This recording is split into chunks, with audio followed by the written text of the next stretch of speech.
तर शस्त्रसंधीवर पाकिस्तानची भूमिका, भारतानं गमावलेली संधी आणि चीन रशियाच्या भूमिकेवर निवृत्त लेफ्टनंट कर्नल सतीश ढगे यांनी काय नेमकं विश्लेषण केलेलं आहे तेही आपण पाहूया.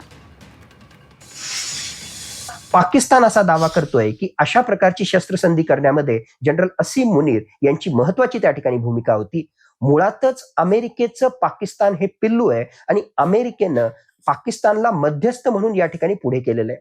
अमेरिकेनं एका बाजूला जबरदस्त अशा प्रकारची एक्स्ट्रीम पोझिशन घ्यायची, आक्रमक विधानं त्या ठिकाणी करायची आणि पाकिस्तान सारख्या मध्यस्थाला त्यांनीच त्या ठिकाणी पुढे केल्यामुळे मध्यस्थानं सांगितलं म्हणून आम्ही एक पाऊल मागे हटलो, अशा प्रकारचं जगाला दाखवायचं अशी डोनाल्ड ट्रम्प यांची रणनीती होती. म्हणूनच पाकिस्तानला या सगळ्या प्रकरणामध्ये मध्यस्थाची भूमिका अदा करण्यासाठी अमेरिकेनंच पुढे केलेलं आहे.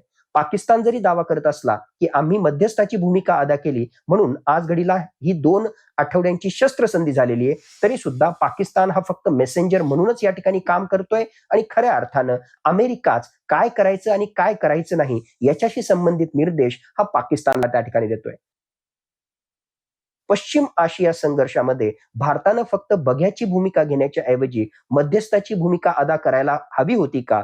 खरोखरच आजची सगळी परिस्थिती पाहता is it the missed opportunity? भारतानं मध्यस्थाची भूमिका अदा न करून एक अत्यंत महत्वाची संधी आंतरराष्ट्रीय पटलावर गमावली का? असा सुद्धा प्रश्न आज घडीला ही सगळी परिस्थिती पाहता आपल्या समोर त्या ठिकाणी निर्माण होतो.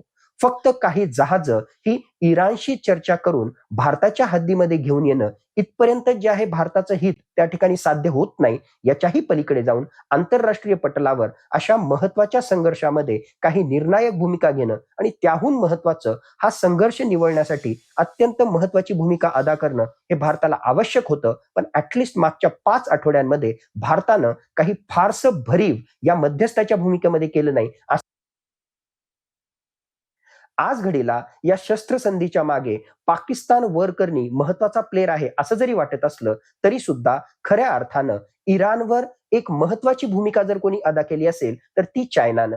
मुळातच चायनाच्या सांगण्यामुळेच इराण अशा प्रकारच्या शस्त्रसंधीसाठी त्या ठिकाणी तयार झाला. म्हणजेच यावरून स्पष्टपणे दिसतं की भविष्यामध्ये सुद्धा पश्चिम आशियामध्ये आणि त्यातल्या त्यात इराणवर चायनाचा किती जबरदस्त पगडा त्या ठिकाणी आहे. चायनाची एनर्जी सिक्युरिटी ही इराणशी निगडीत असल्यामुळे खऱ्या अर्थानं मागच्या काही काळामध्ये इराण जी आक्रमकता दाखवत होता त्यामधला अप्रत्यक्ष फॅक्टर हा चायना त्याचबरोबर रशिया आहे हे आता जगाच्या समोर येत आहे.